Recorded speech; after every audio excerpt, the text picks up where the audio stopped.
Hi there, we're going to do a little bit of a doodle art today. So I've got some cold pressed watercolor paper and I've taped it down and I've got this large flat brush.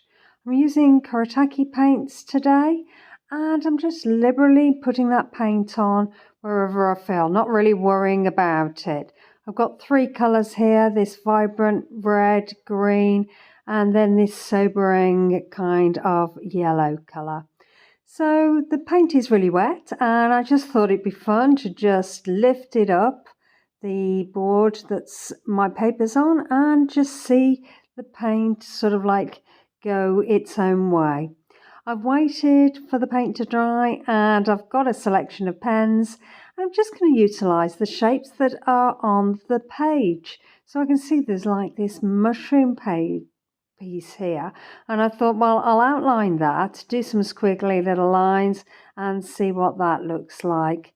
So just outlining it there with this black fine liner pen. I think it's a 0.8 fine liner, and after I've done the squigglies I can see that there's some shapes within that paint, so I'm just going to follow those lines and just outline those paint shapes, and then just add some more little shapes within the shapes that I've already made with the pen. So just following those lines. Then I've got my white Posca pen here and I'm just colouring in the shapes that I've put there. So I've got a Uniball silver gel broad pen and I'm just following those sort of like arms of paint there and just doing these sort of oval shapes on there, and then I'm going to move on to the white Posca pen, adding some marks with that white Posca pen, and that really shows up very well against that paint.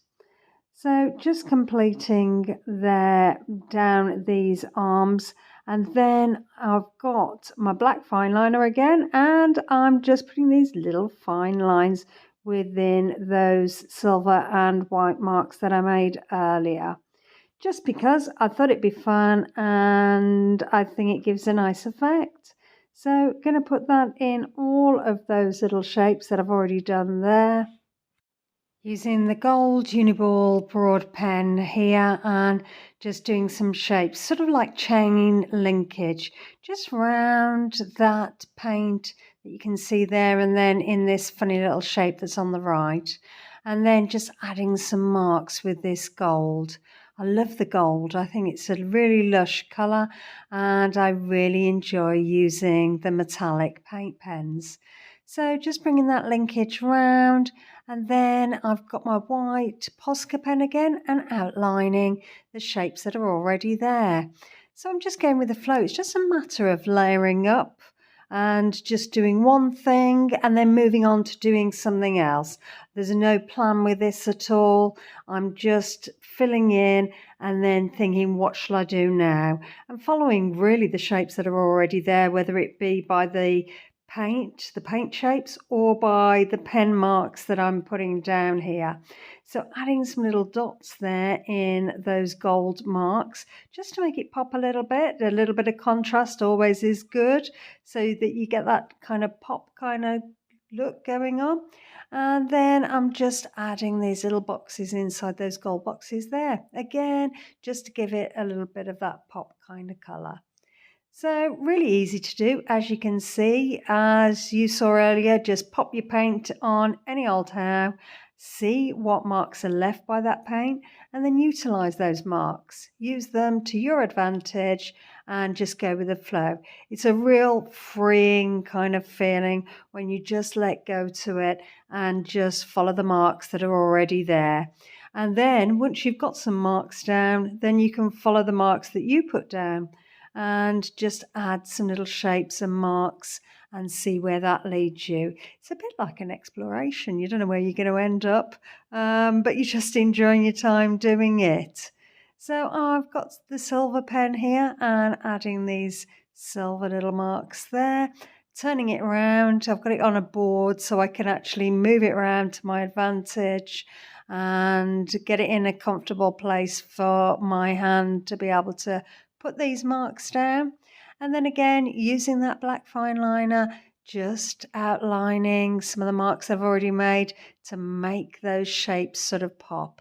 And you can tell whether you need to put the black fine liner down, because you just need to look at your page and go, okay, well, I can't really see those marks and you can't really see the silver there. So if I put the black down, then you can see that there is a shape there, and then I'm putting some dots just to enhance those shapes. Just a little bit of interest. So continuing on, I want to fill up all the space here. I don't want any space left on the page because I'm enjoying myself and I just want to continue to doodle. So just adding more and more as I go. Sometimes I struggle to get started with these kind of pictures. So what I've got is a little notebook when I am feeling that, some little shapes are coming to my mind. I actually jot them down so that when I do start a picture like this, I've got some kind of reference and I've got a starting point, and that just helps. So if you do struggle with that, I do suggest that you get that little scrappy kind of book and you add some little doodles in there. And then that'll just assist you to get you started and to get that sort of artistic, stuff down onto a page. So continuing with the black fine liner, outlining the white Posca pen. I think that works really well, and the silver there. So I'm just thinking to myself, I just want to continue. What else can I encircle with the black fine liner? So anything on the page seems to be up for it. It really is amazing how many doodles you can get down on a page, and you can just find spaces or things that need further detail. So just keep going. It's not about the finished product. It's about you enjoying your time. And that's the most important things.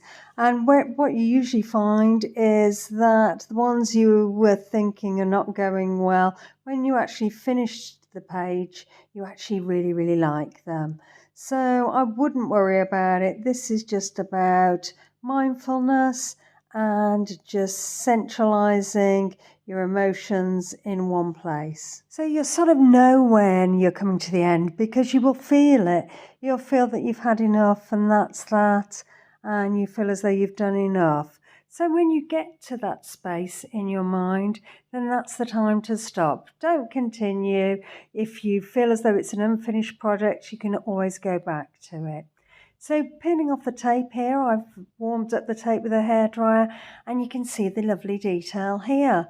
So it's been a really interesting one, and I've really enjoyed doing it.